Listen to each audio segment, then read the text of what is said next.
Hello everyone, welcome to the video lecture series of Engineering Mathematics First. The subject code is BAS103 and here we are in lecture number 10B of unit number 5. So previous lecture हम लोग बात कर रहे थे Stokes theorem की, किस तरह से स्टोक्स थ्योरम को for a given particular vector verify किया जाता है left hand side as well as right hand side. और अगर यूज की बात करूं तो स्टोक्स थ्योरम का यूज क्या हुआ to relate line with surface integral. Now in this lecture Stokes theorem पे ही एक अनदर क्वेश्चन आपको सॉल्व करवाने वाला हूं। ये क्वेश्चन मैंने आपको लास्ट लेक्चर में बोला था, स्टोक्स थ्योरम पे most of the time question put up होता है और ये क्वेश्चन भी आपका पेपर में आ चुका है। सो क्या है क्वेश्चन जानने के लिए अपना लेक्चर स्टार्ट करते हैं on solve example on Stokes theorem. So here is question number 2, it says verify Stokes theorem for the function f vector is equal to x square i cap plus xy j cap integrated round the square whose sides are x is equal to 0, y is equal to 0, x is equal to a, y is equal to a in the plane z is equal to 0. That means we have to verify the Stokes theorem। सबसे पहली चीज मुझे ये तो समझ में आ रही है। और Stokes theorem किसके लिए वेरीफाई करनी है? For the given f vector.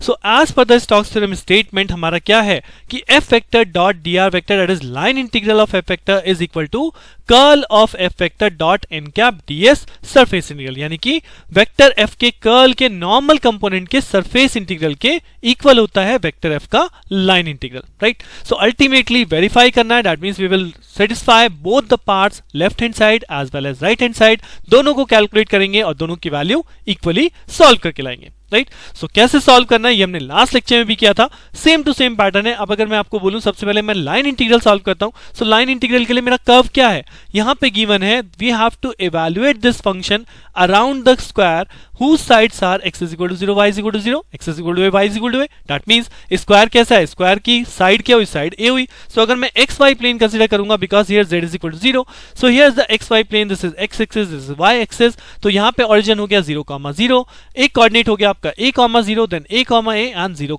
a because it becomes a square of side a, right. So this is my figure ultimately जिसके अक्रॉस आपको लाइन इंटीग्रल कैलकुलेट करना होता है। क्वेश्चन में सबसे पहली और मैं कहूंगा सबसे आखिरी ट्रिक यही है कि आपने ये डायग्राम एक बार ड्रॉ कर लिया तो उसके बाद आपको क्लियर हो जाएगा कि जो कर्व यानी लाइन इंटीग्रल जो कैलकुलेट करना है अक्रॉस ईच लाइन वो तो फिर आप कैलकुलेट कर ही जाओगे। अब आप इस पे बेस 2 से 3 क्वेश्चन कर भी चुके हो। And once we calculated all the line integral part then the complete line integral is equal to sum of all the parts. That means अगर मैं यहाँ पे रिप्रेजेंट करता हूँ a to b, b to c, c to o and o to a, so it will represent a to b line integral plus b to c line integral, then c to d and then d to a, right. So ultimately one by one start करते हैं और यहाँ पे last में रख देंगे so that we get the complete line integral. So here सबसे पहले मैं कंसीडर करता हूँ part A B, right. Part A B को कंसीडर करते हैं। क्वेश्चन में क्या चाहिए, क्वेश्चन में चाहिए मुझे F vector, so I have written the F vector over here that is X square I cap plus x Y J cap and D R vector is what, this one.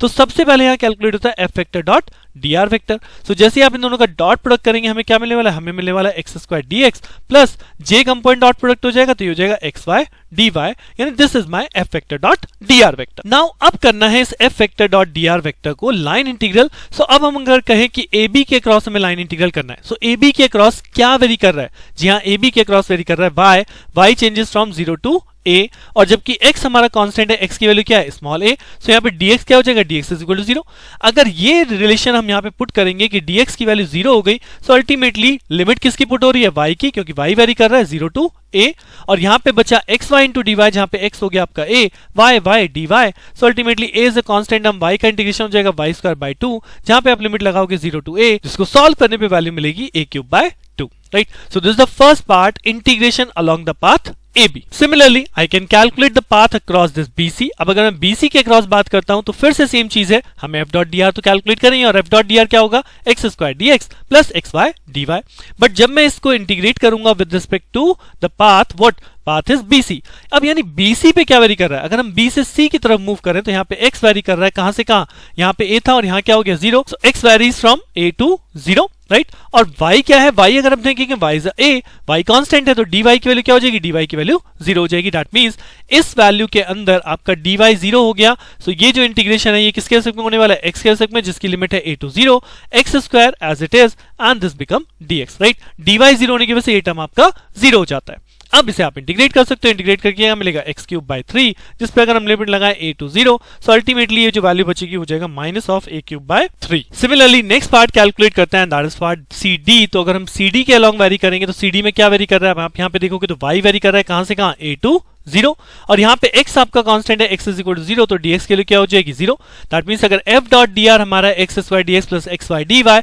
सो अगर हम integrate करते हैं f dot dr को किसके respect में, c to d, that means यहाँ पे limit किसकी लगानी है, लिमिट लगानी है y की, y ranges from a to 0 और यहाँ पे x की वैल्यू 0 है, तो देखिए ये वाला पार्ट भी 0 हो जाएगा और ये वाला पार्ट भी 0 हो जाएगा, यानी दिस बिकम 0, तो कंप्लीट इंटीग्रेशन 0 का क्या हो जाएगा, आंसर बिकम्स 0, यानी this part results in 0 value. And similarly, what is the last part? The last part says integration across d to a. So जब हम d to a इंटीग्रेट करेंगे तो यहाँ पे क्या वेरी करेगा, यहाँ पे आपका x वेरी कर रहा है कहाँ से कहाँ तक, 0 to a, जबकि y हमारा कांस्टेंट हो गया 0, तो y की जगह से क्या हो जाएगा, dy भी 0 हो जाएगा। So अगर हम यहाँ पे देखिए फिर से वही f डॉट dr है, तो सबसे पहले आप f vector dot dr vector लिखते हैं, क्या, x square dx plus xy dy, right, j cap dot j cap. उसके बाद हम इसे इंटीग्रेट करेंगे f वेक्टर डॉट dr को किसके रिस्पेक्ट में, d टू a, सो यहाँ पे टर्म बन जाएगा क्योंकि y 0 है तो दिस टर्म बिकम 0 और यहाँ पे x स्क्वायर dx है, इसकी वैल्यू आ जाएगी 0 to a x square of dx, जिसे अगर हम इंटीग्रेट करें तो हो जाएगा x cube by 3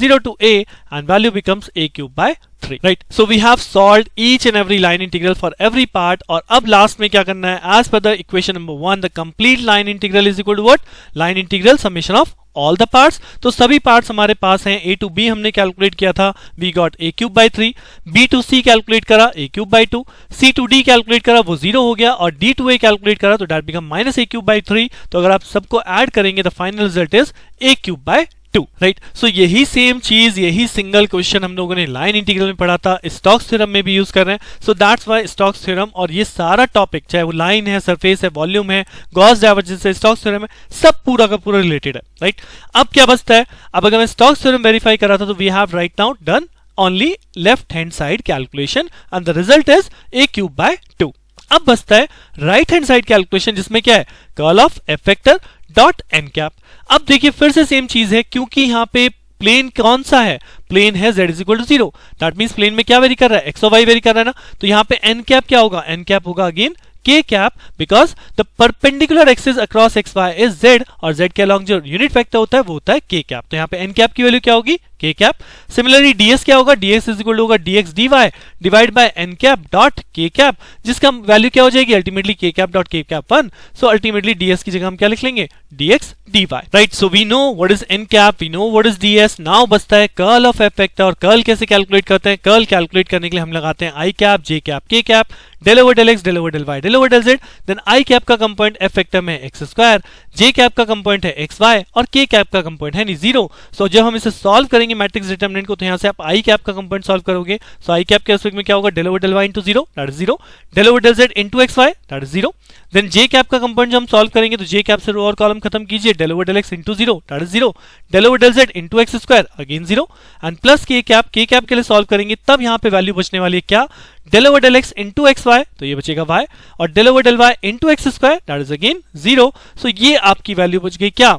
y into k cap, और जिसका डॉट प्रोडक्ट किसके साथ करना है, जिसका डॉट प्रोडक्ट करना है n कैप के साथ, जिसकी वैल्यू क्या है k कैप, तो जब इसका डॉट प्रोडक्ट k कैप के साथ होगा तो value become y। That means अगर मैं राइट हैंड साइड की वैल्यू लिखूं that surface integral of curl f vector dot n cap, तो इसका रिजल्ट कर्ल f वेक्टर का हमें मिला y dot k cap, n cap हो गया हमारा k कैप और ds की जगह हम लिखेंगे dx dy, so ultimately this remains what, this remains y into dx dy, और इसको डबल इंटीग्रेट करना है, एक x की लिमिट है और एक y की लिमिट है। अब x कहां से कहां वेरी कर रहा है, x मैक्सिमम 0 से लेके a तक वेरी कर रहा है, so x stands from 0 to a और similarly y changes from 0 to a, so ultimately आप देखोगे अब इसे डबल इंटीग्रल करना, डबल इंटीग्रेशन में दोनों लिमिट कैसी हैं, दोनों लिमिट कांस्टेंट है, so we can integrate simultaneously कि मैं x के रिस्पेक्ट में कर सकता हूं क्या, 0 टू a dx और y के रिस्पेक्ट में भी कर सकता हूं 0 to a y dy, simultaneously integrate कर दीजिए तो x के रिस्पेक्ट में हो जाएगा x और ये हो जाएगी लिमिट 0 टू a, y का हो जाएगा y square by 2, limit goes from 0 to a, solve करेंगे क्या बचेगा, फर्स्ट पार्ट से a और सेकंड पार्ट से a square by 2, so ultimately the value become a cube by 2 and that is what, that is the required result जो हमें यहां से लाइन इंटीग्रल से भी मिला था, that is a cube by 2। So finally आप लिख सकते हो that is left hand side is equal to right hand side is equal to a cube by 2 and this verifies your Stokes theorem. Right. So simple सा question बनता है Stokes theorem के ऊपर, दिखने में सिंपल है जब समझ में आ जाए, राइट, बट जब तक समझ में नहीं आता तो most of the time student will leave this unit और leave this kind of question. But अगर आपने भी ऐसा किया तो आपके 10 मार्क्स, यानी कि अब की बार तो क्योंकि 7 ही नंबर में आना, because the paper pattern change and this time it become 70 marks, तो 7 मार्क्स आप फ्री फ्रंट के लूज कर जाएंगे, बिकॉज यहाँ पे आपको जो समझ में आ रहा है अगर आप उसे अटेम्प्ट करेंगे, वैसे तो इसके रिस्पेक्ट में क्वेश्चन आपको वेक्टर डिफरेंशिएशन से भी मिलता है, like curl grain divergence, but अगर आप ये भी अटेम्प्ट कर पा रहे हैं सेक्शन बी में, अगर 4th यूनिट से आप सेक्शन बी में नहीं अटेम्प्ट कर पा रहे या किसी अदर यूनिट से नहीं कर पा रहे, सो यहाँ पे ये वाला पार्ट आप अटेम्प्ट कर सकते हो इन सेक्शन बी, जहां से आप शॉर्ट मार्क्स गेन करके लाओगे। So with this I can say that's your concept of Stokes theorem is now over. अब एक लास्ट कॉन्सेप्ट बचा है जो इस यूनिट का लास्ट कॉन्सेप्ट है, इस सब्जेक्ट का भी लास्ट कॉन्सेप्ट है, that is what Green's theorem. So यहाँ पे ग्रीन्स थ्योरम क्या होती है जानने के लिए मिलते हैं नेक्स्ट लेक्चर में। Thank you.